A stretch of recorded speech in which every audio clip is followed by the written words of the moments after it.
Welcome to Talking Black and Blue, where rivalries run deep and every Sunday is a battle. I am your man, Will McCann, and along with my partner, Tellis Everett, we're a couple of fans from the heart of the Midwest, bringing you real talk and weekly breakdowns from the NFC North, the Black and Blue Division. So whether you wear green and gold, Honolulu blue, purple and gold, or you rep the monsters of the Midway, you are in the right place. So lace up, strap in, and let's talk black and blue. Tell us, my guy, what is up? What's up, Will McCann? So happy to be here. We got some games to talk about going into week 2 with the recap and then week 3 with the preview. But before we get started, I want to remind everyone that we are real estate professionals. So if you or anyone you know is talking about moving in the next 3 days, 3 months, or 3 years, reach out to us. We'll help you win the game of real estate. Hey, that's right. Whether you're looking to buy, sell, or rent, we're here to help. All right. Correct, correct. Like Taylor said, man, I'm excited to talk about games this week. We got 4 games coming up this week. We had 3 games last week. Tell us, but man, let's go ahead and get it started, man. Tell me, what were your 2 or 3 takeaways from last week's game? The Lions' offensive power is back. The Packers are in prime position, and the Vikings might have an issue. Wait, what did you say about the Vikings? They might have an issue. Oh, didn't you tell me last week they have their quarterback? Is that what you said I last week? I didn't say it was a Oh, quarterback. oh, oh, don't say you didn't say that now. No, I did say they have their quarterback, but they might have. I'm not saying that's the issue. Yeah. So that isn't the issue. All right, I'm just for yanking your chain, man. Yeah, I agree with you. About the Lions, I would say people just forgot who they were, and people are looking from afar. You don't see every game, right? It's difficult to watch every game every week, right?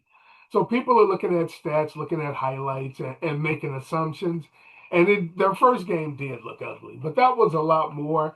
I think now people think a little more highly of the Green Bay defense after the Lions' performance last week. But yeah, people just forgot who the Lions are. That's all. The Packers, man, the Packers are killing it right now. The Packers, after 2 weeks, they do look like the best team in the NFC, but it's a long way to go. But they have played the best the first 2 weeks of the season.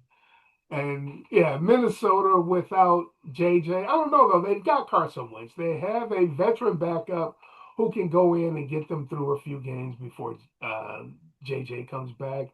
My concern with him is that it's a high ankle sprain, and those things tend to linger throughout the season. So I Yeah, just I think with the Vikings, have they confirmed that it's a high ankle sprain? Has he actually had an appointment with the doctor that confirmed this? So it almost seems like they're playing a little bit of a game there.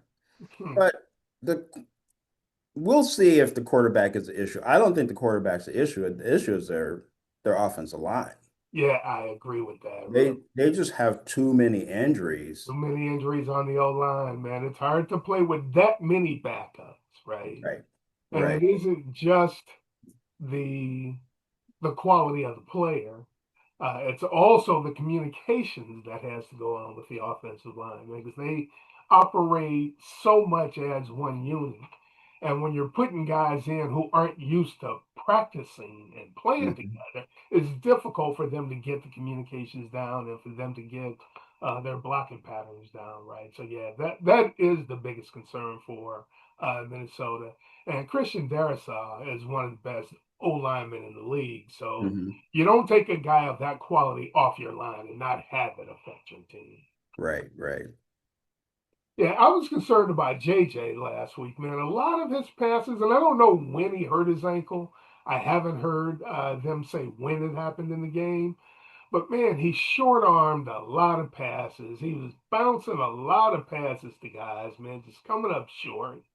Some of it was the pressure, right? Just Right. trying to get rid of it with a dirty pocket around him, with Pete bodies just all around him. Some of it was that, but some of them, man, he had a. I remember Aaron Jones clean in the flat, and he bounced it to him. Jones trapped it. Ended up getting about 8 yards on the play, but of course he trapped the ball. So, Right. opportunity lost there. And so, not sure when he hurt it, but he was not playing well Sunday night. Yeah, the thing is that he's only played well in one quarter out of eight. That is true. That is true. And he looks like what he is, right? A rookie Right. quarterback. He looks like a rookie quarterback. And then that also you have to ask the question about, well, how bad is Chicago defense Mm, at the mm. same time? So Minnesota has a lot of questions going into week three. Yeah, they do. They do. Green Bay, well, we'll get to the teams individually. Hadn't mentioned Chicago at all. What did, is there anything about Chicago that stood out for you last week? And my takeaways, not really. I Mm, I don't want to come out here every week and be an alarmist for the Chicago Bears fans. thank you. Thank you. Right. Can we come with some analysis, right? And not just that the sky is just falling? Right, right, right. So yeah, I just I need to take a break on the Bears. I as far as putting them in my takeaways, my top Yeah. two, three takeaways for Just the not gonna just North. not gonna hammer on them too much. No, they have a lot of issues, Yeah, and yeah, we'll get into a yeah, deeper dive into the team. yeah. Let's But talk. I just feel like there's no need for me to come on here and add on to the misery. You don't want to pile on. You're not gonna Right. give a 15-yarder for piling on. Exactly. Exactly. Yeah. Unsportsmanlike conduct. We're here Right. at the Black and Blue podcast, talking black and blue. All right, I man. mean, what do you have something that you want to add about Chicago? Like you said, we're about to get into the individual teams and get into our deep dives. We'll Yeah. talk about Chicago then. All right. Okay. Okay. So, getting into the individual teams, let's start at the top of the division and talk about the Packers as we get ready for Week 3. What do you think? Tell me what you think uh, about where do you think this team is? What do you think they need to improve? And is there any pressure at all building on this team? For the Packers, their performance against the Commanders was dominant. They came in, they really, I mean, the score was only 27-18, but they really took care of pressure and Jaden Daniels. Mhm. So they should feel really good and comfortable with where they're at. My hesitation is always the defense is rock solid, Mhm. right? Rock solid. They are, I think they're either number one or number two for pressures on quarterbacks Okay. after week two. Uh-huh. And then Parsons is, I think, number two with nine individual pressures. And that's with him playing limited snaps. Right, right. So that defense is legit, Yeah, yeah. right? My my concern is if somebody goes down on the defensive end and you're relying on the offense to take over. Really? Okay. Yeah. Yeah. I'm still not sold on Jordan Love. Okay. Yeah, he had a great performance against Detroit. He was kind of lackluster for me against the Commanders. Hmm. And you still see some of the accuracy issues, but if I'm the Packers, I feel excited about what my defense can do, and we just need our offense to score a minimum of 21 to 24 points per game because the defense is going to do their job. Yeah, I agree. Their defense has been lights out these first 2 weeks. I said before the season I thought that Quay Walker needed to improve his game. I said Lucas Van Ness needed to step up if they were going to be the Super Bowl team. People were saying Hmm. could be. Micah's presence has really elevated that entire defense, man. Edgerrin Cooper is playing so much better. Walker is playing better. And Lucas Van Ness does look like a different player. I remember I said something in nature, maybe he's just ordinary, right? But when you're getting consistent one on one, because everybody the all five linemen know where Michael Parsons is, right? They know where number one is. It will give the other defensive players opportunities to make plays, and I think they've been taking advantage. And their offensive line hasn't been playing as well as I think they can play. Uh, Hmm. their run game has only been effective in spurts. They were pretty good second half against Detroit after getting nothing going in the first half. Um, they didn't play as well against Washington, but they were still, effective running the ball. They didn't really dominate running the ball. So I just think offensively, they haven't got it going yet. I think they'll be fine offensively because this team traditionally has been an offensive team. Yeah, They've been waiting for the defense to come around. So right. I I think just the think it's defense a is, matter of time that the offense will be fine for this team. yeah, I think the defense has come around. The major issue that I see for the Packers is they still don't have, well, it's only we're going into week 3, and I'm going to throw this caveat out there for the rest of the show, but they they still don't have a number one receiver. They have a lot of talented receivers, but they don't have that featured wide receiver that makes other teams' defense say, okay, we need to double team this guy, Yeah, or yeah, I we agree. need to have 3 or 4 eyes on this guy. And that limits their passing attack, I think, Mm. right? Yeah, And they seem to be a team that leads with the passing attack, and then that run comes in toward the end of the game where they can just get the extra yardage that they need and salt the game away. close out games. Yeah. Yeah, But the close out offensive, games. but to your point, the offensive line depth is an issue for them. Mhm. And not being able to get early rushing yards is going to be a problem.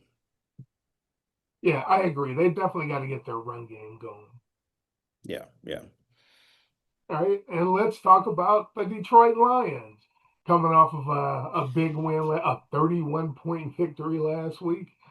Tell me where you think this team is going into week three. You know, Detroit Lions are a petty team.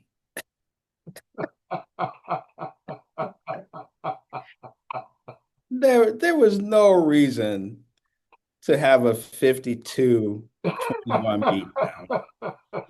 Absolutely no reason for that. But they let the league know, hey, we can still do this. We can still do this. So don't get it wrong. You said they didn't have to throw the bomb to JMO with a 21-point lead.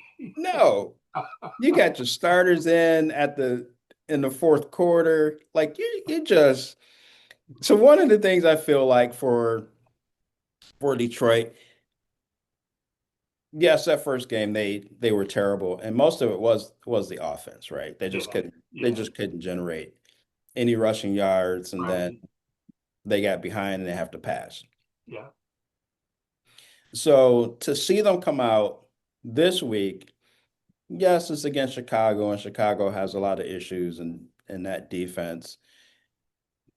And but it was a personal game for them. Hmm. And I think losing to Green Bay reset the air quotes Detroit versus everybody. Yeah, It yeah. reset the Detroit is the underdog, Hmm.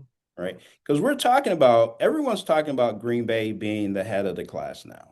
Right, right. So now Detroit has that chip on their shoulder. We talked about this before. They were the hunted.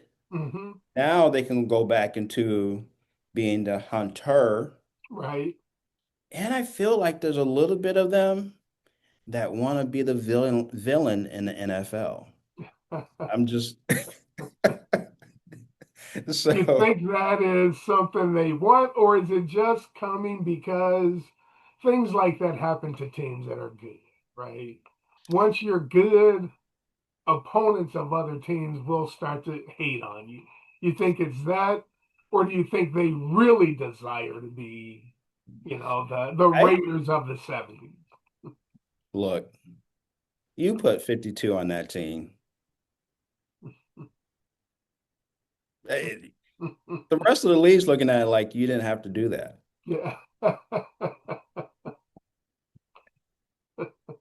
But I feel like there are individuals on the team and in the organization that will embrace the villain tag if it's put on them.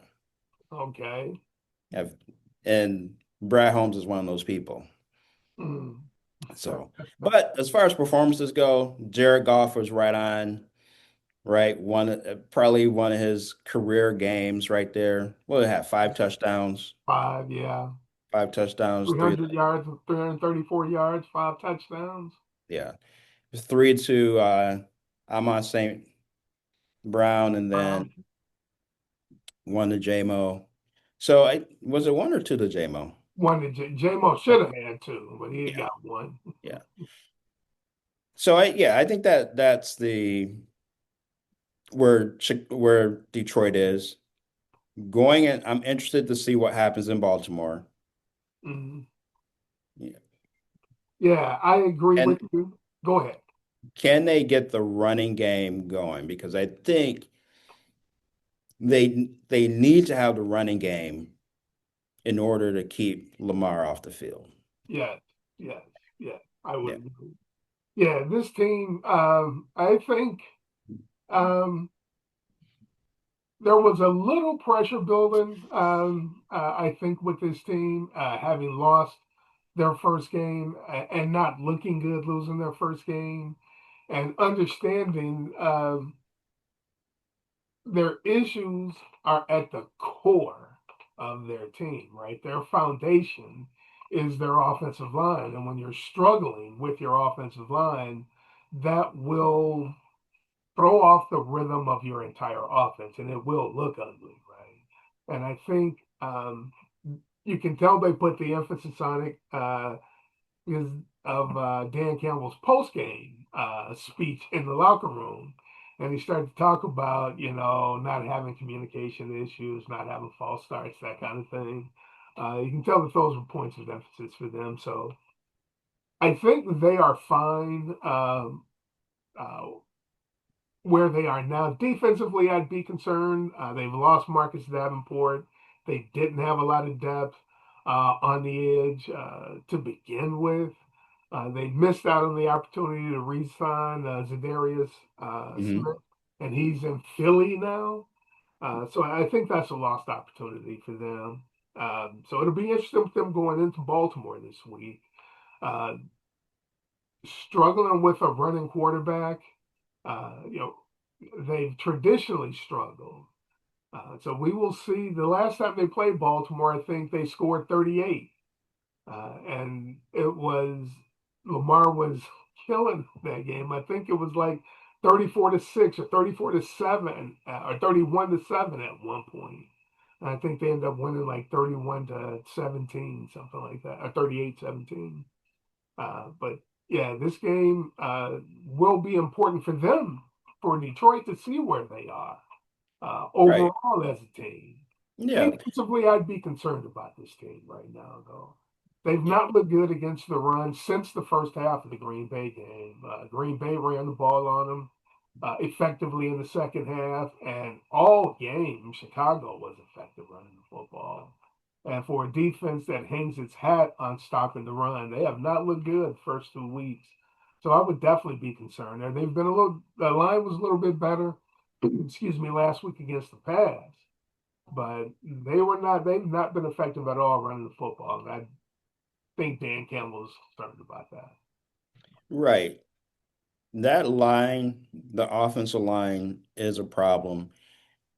The issue that Detroit has is that they've played the Green Bay Packers and they've Yeah, played the Chicago Bulls or the Chicago Bears. Bears, right. You've played the best, So they've played teams at each end of the spectrum, right? right? Played the best and struggled, played the worst and dominated. So where are they really? So yeah, Exactly. And so this week we get a chance to see where they're at. Are they closer to that team versus the Green Bay Packers, or are they closer to the team that that beat the Chicago Bears? yes, yes, Right. yeah. So it's an important week for them.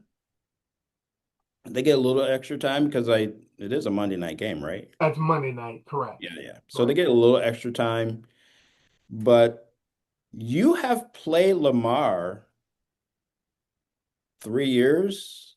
This is going on 3 or 4 years, and you have failed to, Three times in 4 years. yeah, and every time you failed to contain him. Yeah, yeah, So new defensive coordinator. Hopefully, we see something a little bit different on that part of it. And to your point, rushing the ball. yeah, We got to be able to rush the ball. We got to be able to run that ball. So those are the things that I'm looking for. Uh, is there pressure building on this team? I think after losing to Green Bay and then coming back the way they did, there's no pressure on the Lions right now. yeah. And it's still early. This is still only week three. Right. Okay, let's talk about the Minnesota Vikings. We talked a little bit about them and their performance last week. What do you think about them coming up this week against Cincinnati? Coming up against Cincinnati, I I feel like they should be able to get Cincinnati. And And then overall, what do you think about the team? Just, where are they overall? based on their performance, and I last week we talked about this being a low scoring game, the Vikings versus the Commanders. That 13-10 game.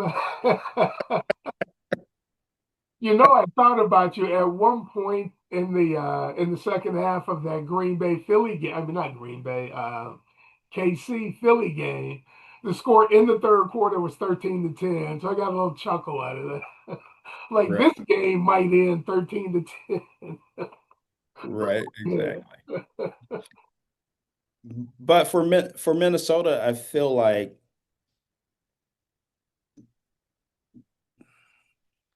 Kevin O'Connell's system for on the offensive side and working with quarterbacks, you got Carson Wentz coming in. So I feel like they should be able to get Cincinnati and pull out a win.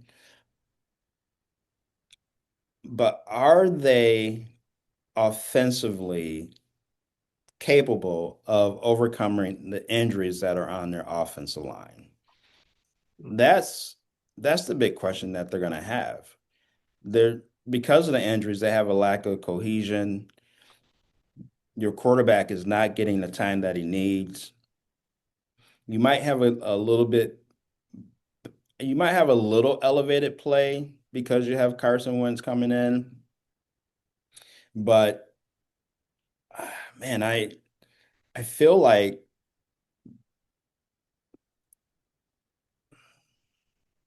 are they are they benching JJ? Mm, I don't know. yeah,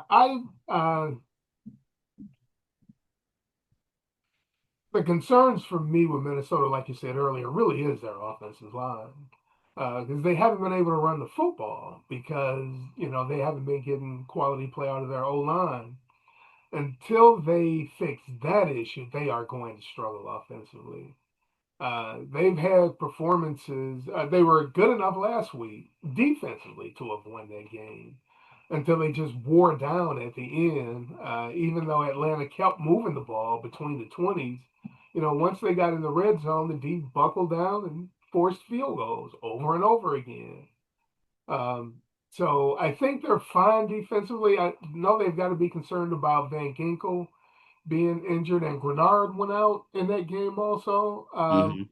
It looks like he might play this week. But being down two edge rushers on your defense, a defense that is a pressure defense, will limit them somewhat. Hopefully, Grenard can play and Van Ginkel comes back soon, and they'll be fine defensively. But until they can get their offensive line issues addressed, they're going to struggle.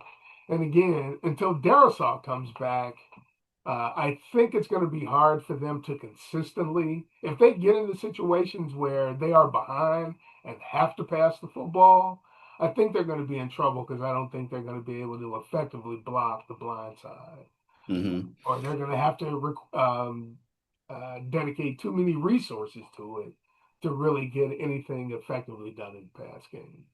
So you feel like the Vikings offense couldn't score because of the Vikings defense when they got down to the red zone. Because of Atlanta's defense, No, Atlanta's offense. Atlanta's offense couldn't score because of the Vikings defense. Correct. That's that's what That you is okay. correct. That is correct.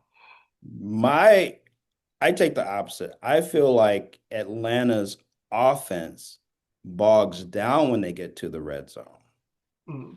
and their inability to score once they're in the red zone had nothing to do with the Vikings defense.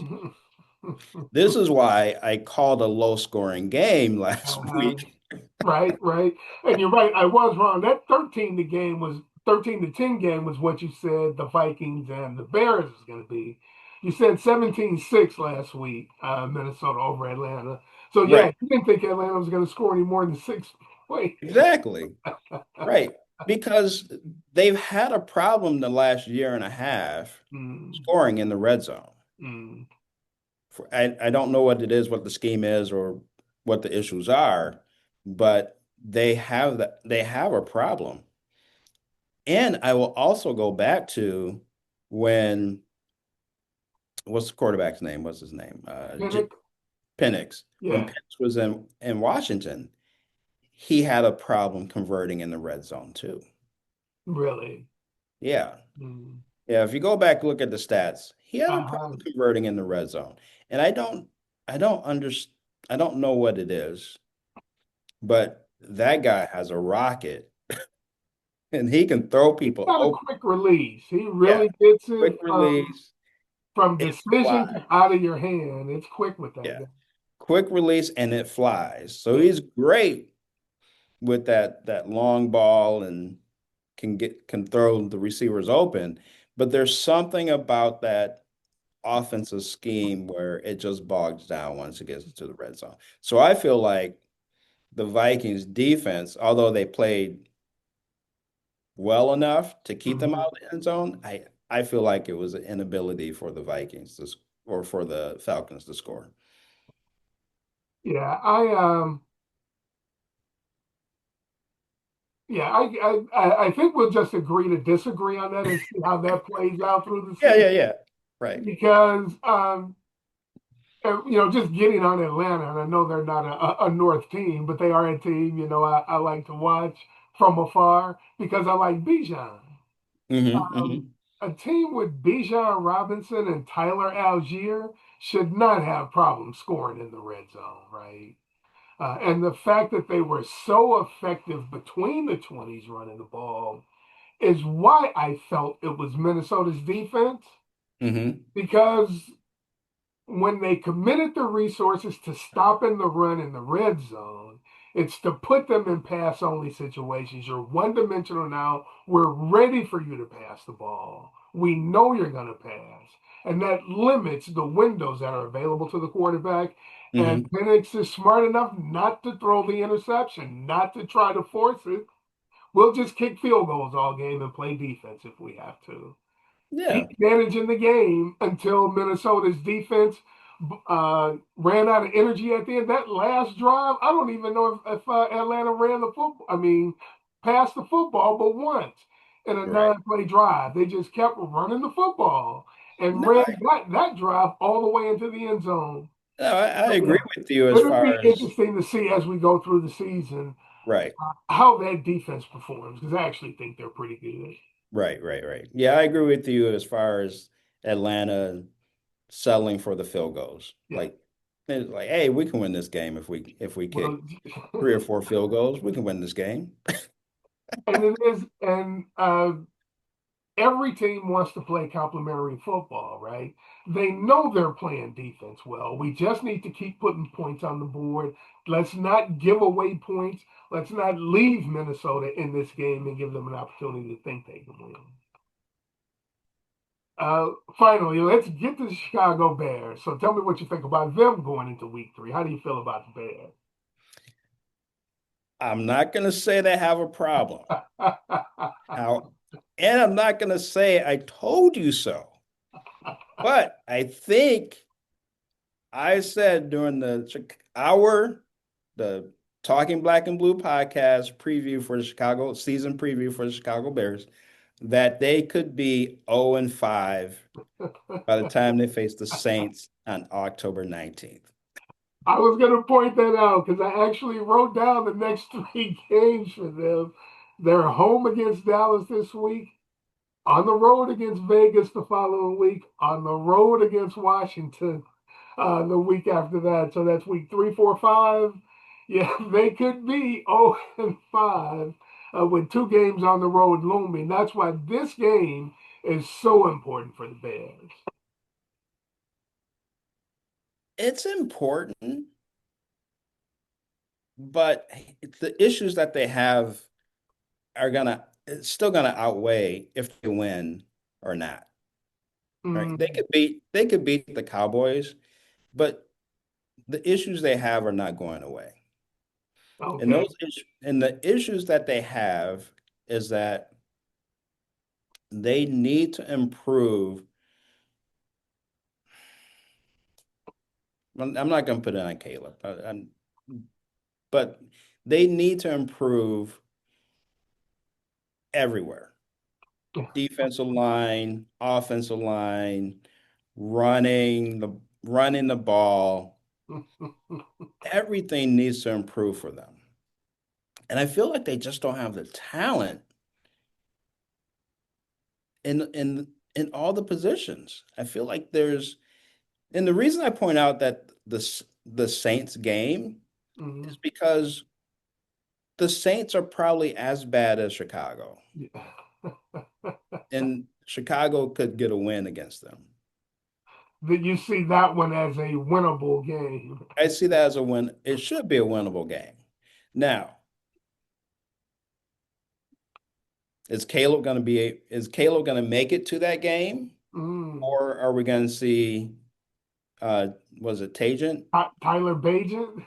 Bagent? Are we going to see Bagent before then?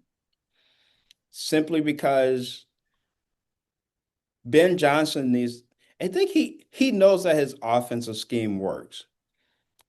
Mhm. He he needs to know that it works with someone other than Jared Goff. Mhm.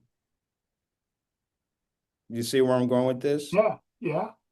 So it doesn't look like working right Mhm. now with Caleb Williams, but if you bring in Bagent and it looks better, Mhm.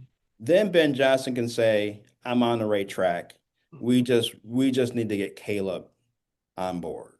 We need to get him up to speed, so to speak. Yeah. And really treat this like a rookie season versus his year 2 season. And we need to stop comparing him to Jaden Daniels.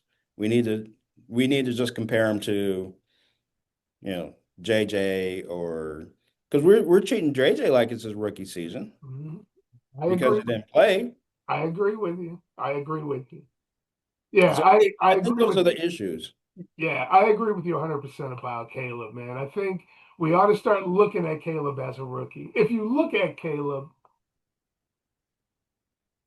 if you forget last year and look at Caleb as a rookie quarterback, I think the opinions of him after the first two games would be different, right? Yeah. And I think that's technically where he is with Ben Johnson as his coach, right? Because I think Ben is breaking down his game and trying to get him to be more fundamentally sound and not to play so much hero ball, not to look to play hero ball, right? I'm concerned about coaches who have the mindset, I have my system, you need to run my system.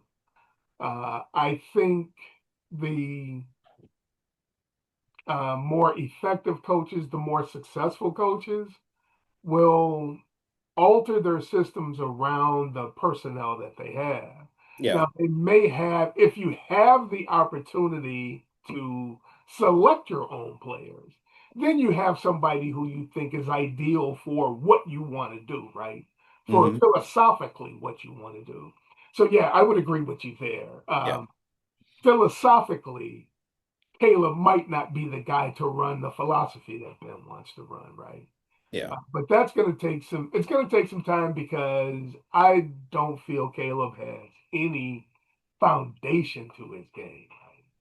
Yeah. It's all hero ball, right? It's all I'm a great athlete. I have a great arm, and I can go out and move around and throw dimes when I need to. Um, so we'll see. It'll be interesting to see his progress as the season moves forward. But I agree with you. It's surprising the level of talent in Chicago, considering all these high draft picks they've been getting from all those years of finishing, at the bottom of the division and the bottom of the conference.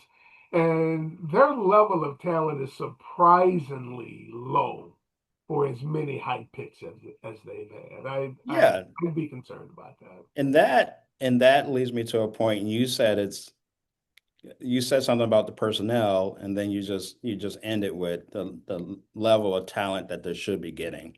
Yeah. That leads me to the GM, Ryan Ooh, Poles. ooh, ooh.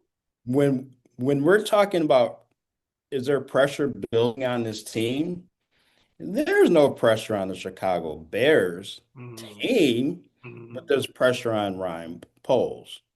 How can there not be? How So can there at not? the if I'm Ben Johnson, I'm having conversations with ownership maybe once a week on the side saying, "Hey, I don't have the personnel I need to put an adequate team out here. That's not on me. And you gave me a long-term contract."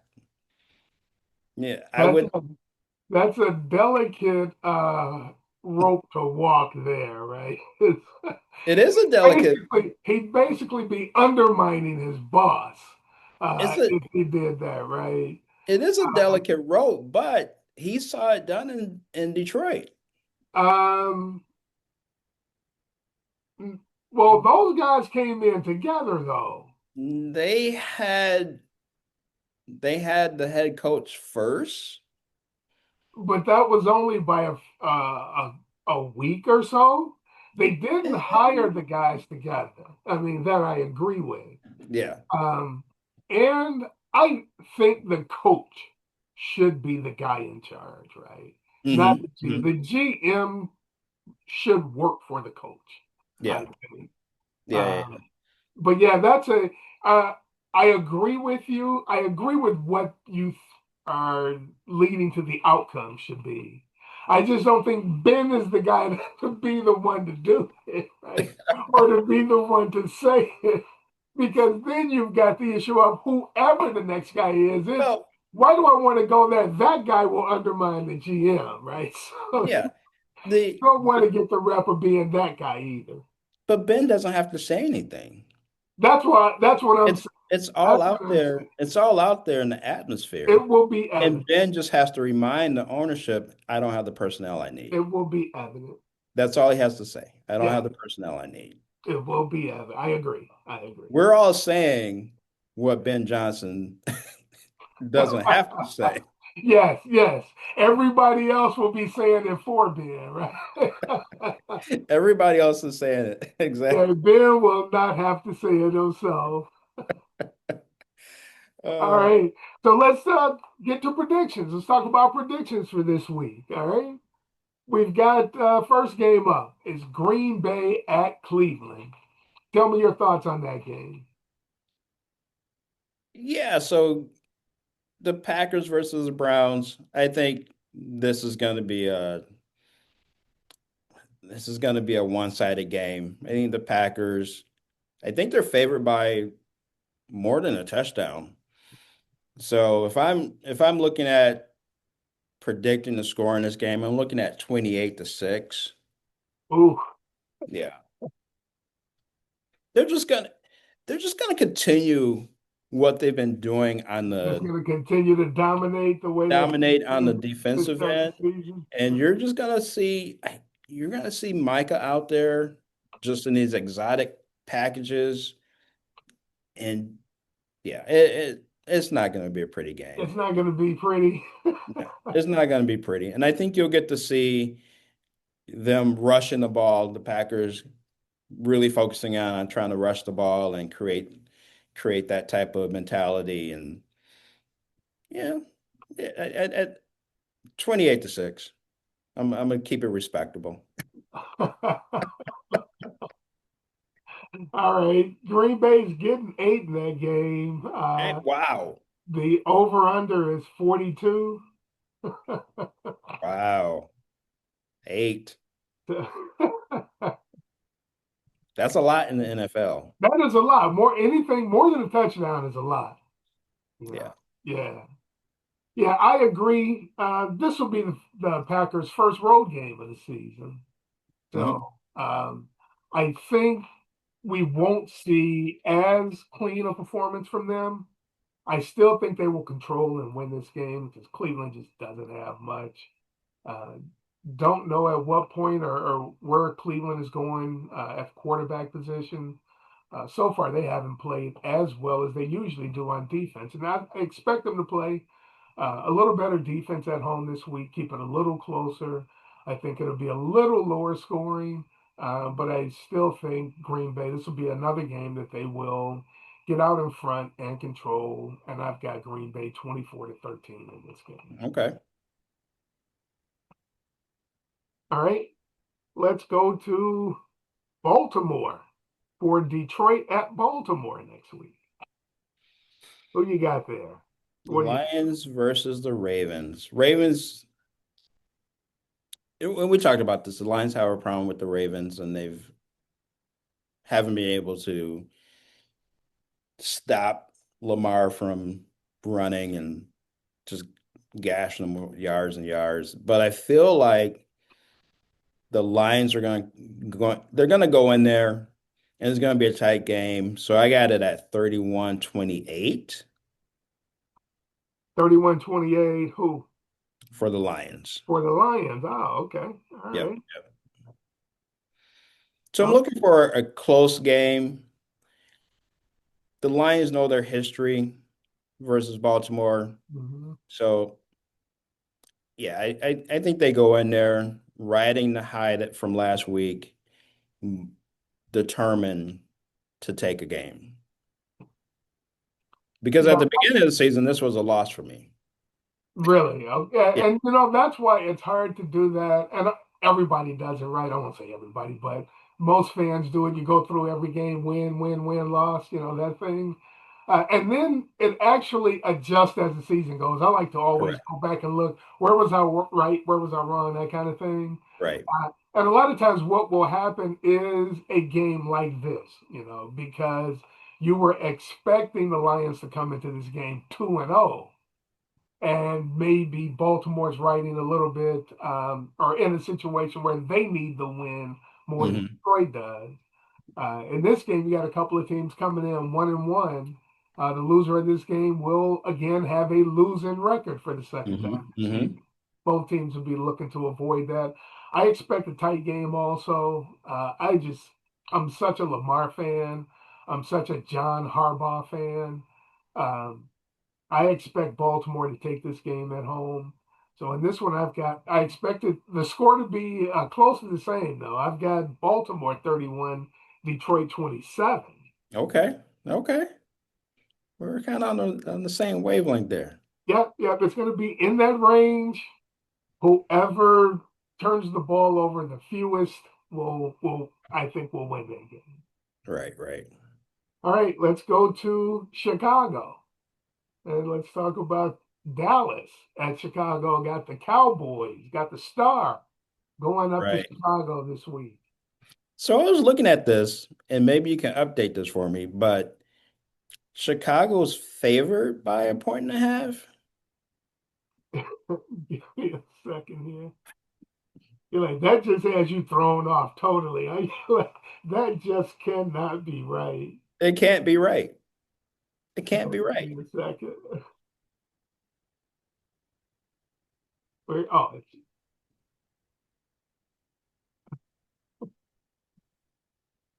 Chicago's getting a point and a half.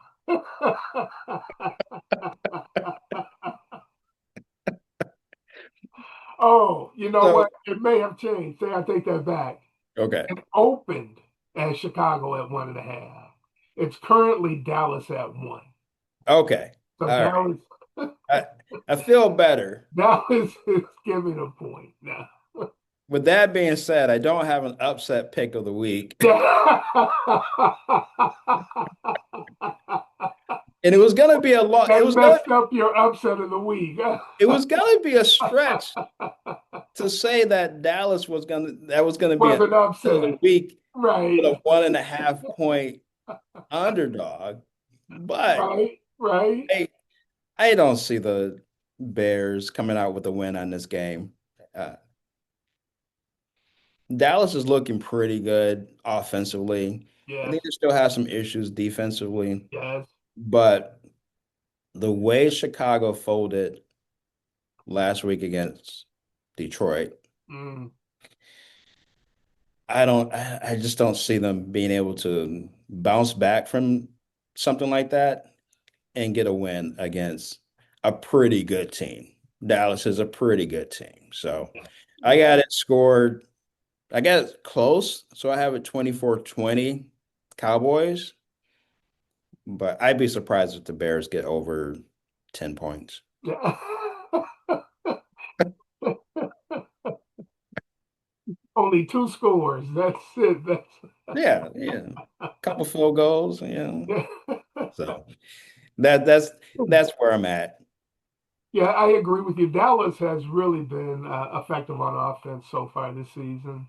Like you said, they haven't been able to stop a nosebleed, but they have been putting points on the board. Chicago hasn't been able to stop anybody. You know, I usually favor home teams, usually, unless it is a game where the road team is significantly better than the home team. I usually lean toward the home team, but Chicago hasn't shown anything so far that would lead me to believe they could stop the Cowboys. Right, They couldn't stop JJ. right, They did, they had a few moments last week, but they couldn't consistently stop Detroit. Uh, right. so yeah, I'd be concerned with them. I think the Cowboys are going to score at least 30. I've got Dallas 30, Chicago 20 in that. Okay.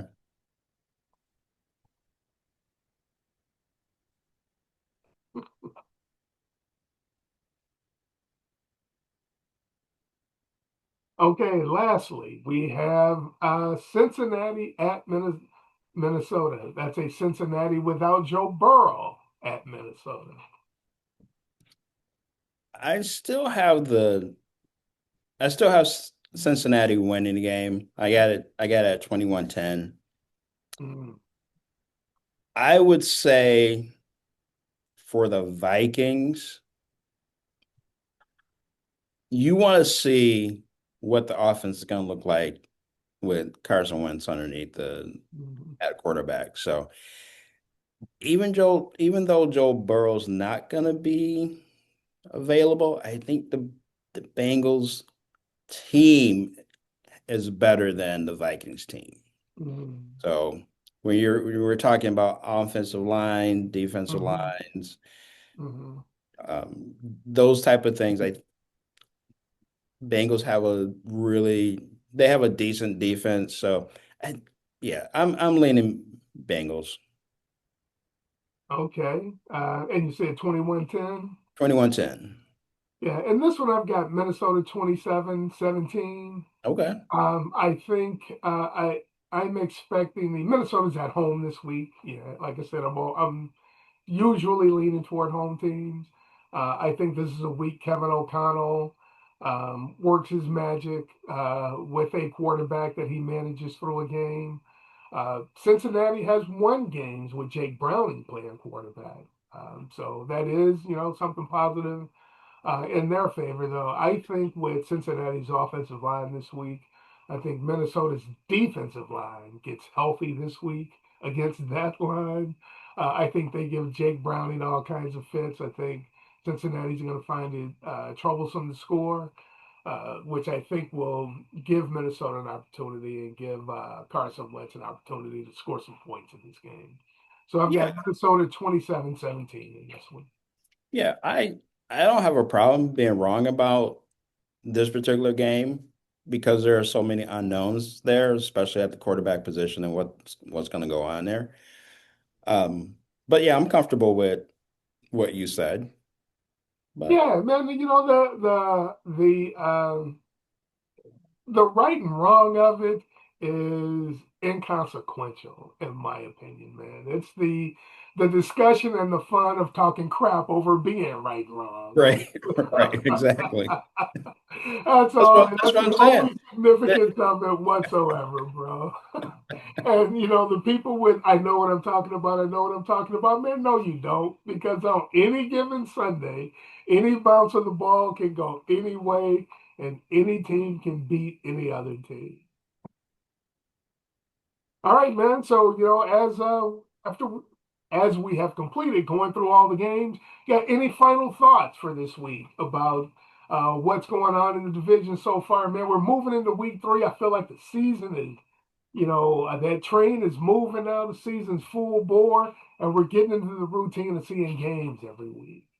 yeah, I think it's exciting to see these games. And again, we're only in week 3, but I think one of the things that I'll be looking for, and you kind of hit on this just now, is how does the Minnesota Vikings offense look with Carson Wentz? Because if the timing is there and the passing game is Don't say it. Don't say it. no, no, this is what I'm going to say. Keep going. If Keep the going. timing if I the think time I know where you're going.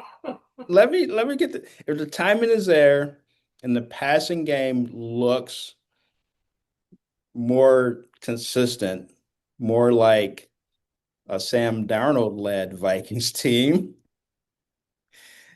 then we will forget about that awesome quarter that JJ McCarthy had, 1 out of 8 quarters that JJ McCarthy had, and we can go back to treating him like a rookie. Okay, okay, you're right. I That's didn't know where you were going. Okay, yeah. That's all I'm gonna say is okay, okay. I so thought you were going to say if Wentz comes in and plays well, JJ, you're on the bench. no, you can't I was gonna say you can't bench JJ because but I feel like they basically are. But you can sit JJ for a few games to say, hey, this is Take take a a deep look at breath. this. Take a deep breath. Yeah. Yep. Take a look at this. This is how we need this to go. This is what you should be seeing. Right. If we get that, and Wentz is a really good backup, Yeah. right? Wentz has won games in this league. He's won games in this league. He's Yeah, won, I think he has a record for winning within 6 seasons, he's won games with 6 different teams. really? Ooh, talk about your journeyman. Right. But if And you put him in the game, put him he in the can game. get you through the game. Yes. In addition to that, he lost his job to Jalen Hurts. Yes. So it's not that he's a bad quarterback. He's not a bum, is he? He's not a bum. He's So, he's not Tyler Bagent. And well, I didn't mean to call Tyler a bum, right? Don't want to suggest Tyler's a bum because I like Tyler, but we Tyler would might, Tyler Bagent would never have been the second overall pick. right. Is my point, right? Yeah. So I just to kind of wrap it up, if we're in the NFC North, one of the big questions that we have is what is JJ McCarthy? This week you get a chance to see the Vikings offense without JJ McCarthy. And if it's a successful offense and it looks clean and good, Kevin O'Connell's going to take that as a learning tool for JJ. JJ is not losing his job. Right, That's not what's going to happen. right. But this could be a tool for O'Connell to say, all right, JJ, look at this film. What did Carson do here? Why did he make that decision? These are the things that we need to see from you. And you have a young quarterback that could take that information and get better. And I Yeah, think that's all they need to do. So that's yeah. what I'm looking to see. Okay. And I would agree with you on Even though I picked them to lose. that. Yeah, I agree with you on that. I so thought, and I so appreciate you not being that reactionary person. Hey, man, if Wentz go in, JJ got to be out of there. So yeah, Yeah, right. but yeah, Exactly. I agree with you. Yeah, it will be, but it definitely will be I don't know, a measuring stick for where his performance is. Hmm. If they put Carson in and it starts to look clean, even with their struggles on the offensive line, if it looks better than it has with JJ in there, that will be a cause for concern. And it will definitely be hey, we've got a lot more work to do with you Right. than I thought we did. Yeah. Yep. And that's all the conversation is. We just got more work to do. Yes. All right, Dallas, man, that's a wrap for this week's show. As we put a bow tie on the show this week, any last words from you? I just want to say we appreciate you guys hanging out with us. You know, Will and I love football, and that when we're not breaking down the NFC North, we're out here grinding in the real estate game. So Doing if it. you know anybody that's looking to make that move, look us up. We'll be happy to help you score a touchdown in real estate. Absolutely. Whether you're looking to buy, sell, rent, or invest, we definitely help investors, especially out of state investors, Yes, find sir. property here in the state of Michigan. With that, we will see you next week.